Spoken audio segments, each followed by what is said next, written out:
नमस्कार, जय हिंद साथियों। आप सभी का स्वागत है आपके अपने यूट्यूब चैनल नॉलेज की क्लास में। साथियों, आज की इस वीडियो में हम चर्चा करने वाले हैं साइंस का महत्वपूर्ण टॉपिक जीवों का वर्गीकरण। जी हाँ, यहाँ पर ये हमारा पार्ट दूसरा है। पहला पार्ट हम अपलोड कर चुके हैं, आपने नहीं देखा है तो ज़रूर देखिएगा। साथियों, इसमें हम जीवों का वर्गीकरण से रिलेटेड प्रश्नों को जानने वाले हैं, तो हमारे साथ बने रहें लास्ट तक। चैनल पर नए हैं तो चैनल को सब्सक्राइब जरूर कर लें। चलिए, बहुत ही इम्पोर्टेंट पॉइंटों के साथ आपके साथ डिस्कस करेंगे। संसार में कई प्रकार के जीव पाए जाते हैं, इसी कारण इन्हें अलग अलग वर्गीकृत करके समझाना आवश्यक है। जीवों को सर्वप्रथम वर्गीकृत करने का प्रयास कैरोलस लिनियस ने 1758 में किया था। तो यहाँ से एक प्रश्न बन रहा है कि जीवों को सर्वप्रथम वर्गीकृत करने का प्रयास किस वैज्ञानिक ने किया? तो कैरोलस लिनियस ने किया। कब किया? तो 1758 में किया। इनके अनुसार जीवों को दो भागों में बांटा गया है। ठीक है, पहला पेड़ पौधे, दूसरा जीव जंतुओं। तो यहाँ पर पेड़ पौधों व कवक को शामिल किया गया है। दूसरा जो पार्ट है, भाग है, वो है जीव जंतुओं के साथ सूक्ष्म जीवों। इसी कारण कैरोलस लिनियस को वर्गीकरण का क्या कहा जाता है? जनक कहा जाता है। क्या कहा जाता है? जनक। इन्होंने सबसे पहले टैक्सोनॉमी यानी वर्गीकी तैयार की, जिसके अंतर्गत 3 बातों पर ध्यान दिया गया है। चलिए जानते हैं वो 3 बातें क्या है। पहला है खोजना, दूसरा है नामकरण, तीसरा है वर्गीकरण। खोजना यानी पेड़ पौधों व जीव जंतुओं का पता लगाना। पहला यहाँ पर है खोजना, पेड़ पौधों व जीव जंतुओं का पता लगाना। दूसरा है नामकरण, पेड़ पौधों व जीव जंतुओं का नामकरण करना। तीसरा है पेड़ पौधों व जीव जंतुओं का वर्गीकरण करना। ठीक है, चलिए, कैरोलस लिनियस ने वर्गीकरण की पूरी व्याख्या अपनी पुस्तक सिस्टमा नेचुरी में की है। लिनियस ने कुछ अन्य पुस्तकों की रचना की है। ठीक है साथियों, यहाँ पर सिस्टमा नेचुरी आप लोग याद रखेंगे। ठीक है, ये उनकी पुस्तक है। चलिए, वैज्ञानिक नाम जान लेते हैं। जीवों को वैज्ञानिक नाम फेरुलस लिनियस ने दिया है। जीवों को कुछ इकाइयों में बांटा गया है। वो इकाई क्या क्या है? जगत, संघ, वर्ग, गण, कुल, वंश, जाति। ठीक है, इतने भागों में यहाँ पर बांटा गया है। वैज्ञानिक नाम में 2 इकाइयों का प्रयोग किया गया है। पहला वंश का, दूसरा जाति का। ठीक है, वैज्ञानिक नाम में 2 इकाइयों का प्रयोग किया जाता है, वंश का और जाति का।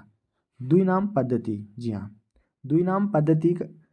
ठीक है, वर्गीकरण की कैरोलस लिनियस ने दी थी। इस पद्धति में जीव का नाम 2 शब्दों में रखा जाता है। ठीक है, इसलिए इसे क्या बोला जाता है? द्विनाम पद्धति।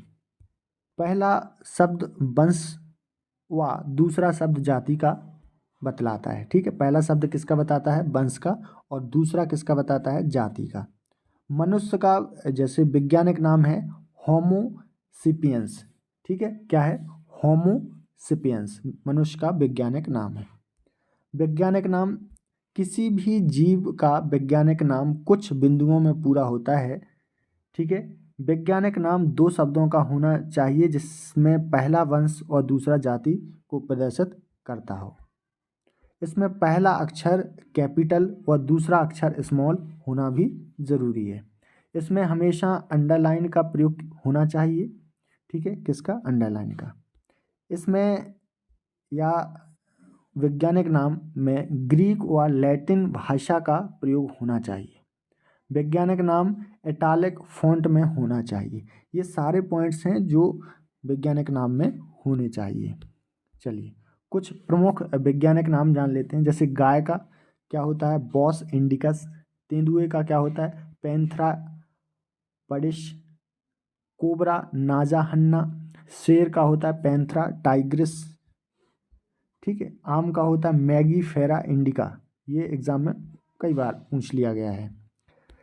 3 जगत वर्गीकरण। जीवों को वर्गीकरण करने का प्रयास जर्मनी के वैज्ञानिक अर्नेस्ट हैकेल द्वारा किया गया। इन्होंने जीवों को 3 भागों में बांटा है। ठीक है, अब वो 3 भाग कौन कौन से हैं? पहला है प्लांट्स, दूसरा है एनिमल, तीसरा है प्रोटिस्टा। इसमें सभी सूक्ष्म जीवों को रखा गया है, किसमें, प्रोटिस्टा में।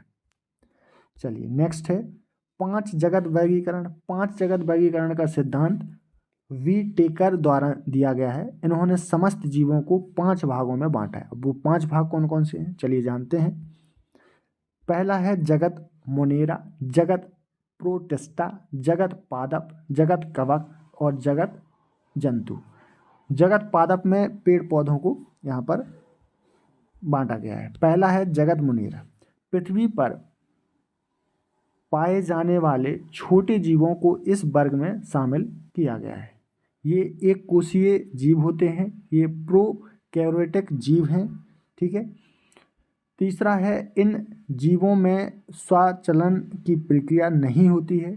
फोर्थ पॉइंट है ये स्वपोषी व विषमपोषी भी हो सकते हैं, ठीक है। उदाहरण के तौर पर समस्त जीवाणु वर्ग, माइकोप्लाज्मा, साइनोबैक्टीरिया, ठीक है, ये इसके क्या हो जाएंगे, उदाहरण। दूसरा है जगत प्रोटिस्टा। इस वर्ग में उन जीवों को रखा गया है जो थोड़ा अधिक विकसित थे। ये एक कोशीय जीव हैं। इसमें यूकैरियोटिक सेल पाई जाती है। ये स्वचलन की प्रक्रिया में सक्षम है। ये स्वपोषी व विषमपोषी भी हो सकते हैं। उदाहरण के तौर पर अगर देखें तो अमीबा, यूग्लिना, पैरामीशियम, डायटमेस एटसेट्रा। चलिए तीसरा है जगत कवक। ऐसे जीव जिनका विकास सड़े गले स्थानों पर होता है उन्हें हम जगत कवक के रूप में जानते हैं। ये बहुकोशीय जीव हैं। दूसरा पॉइंट है इसमें यूकैरियोटिक सेल पाई जाती है। तीसरा है ये जीव विषम पोषी होते हैं। उदाहरण क्या है, म्यूकर, एग्रीकर, ईस्ट, ठीक है, ये इसके क्या हो जाएंगे, उदाहरण। चलिए नेक्स्ट है जगत पादप। ये बहुकोशीय जीव हैं। इनमें यूकैरियोटिक कोशिका पाई जाती है, सेल पाई जाती है। ये स्वपोषी होते हैं। उदाहरण में सभी हरे पौधे, ठीक है, सभी हरे पौधे आ जाएंगे। लास्ट है हमारा जगत जंतु। इनकी विशेषताएं निम्नलिखित हैं। ये बहुकोशीय जीव हैं। इसमें यूकैरियोटिक कोशिकाएं पाई जाती हैं जैसे कि मेढक, शेर, मनुष्य, ठीक है। किसमें आते हैं ये आते हैं साथियों जगत जंतु में, ठीक है।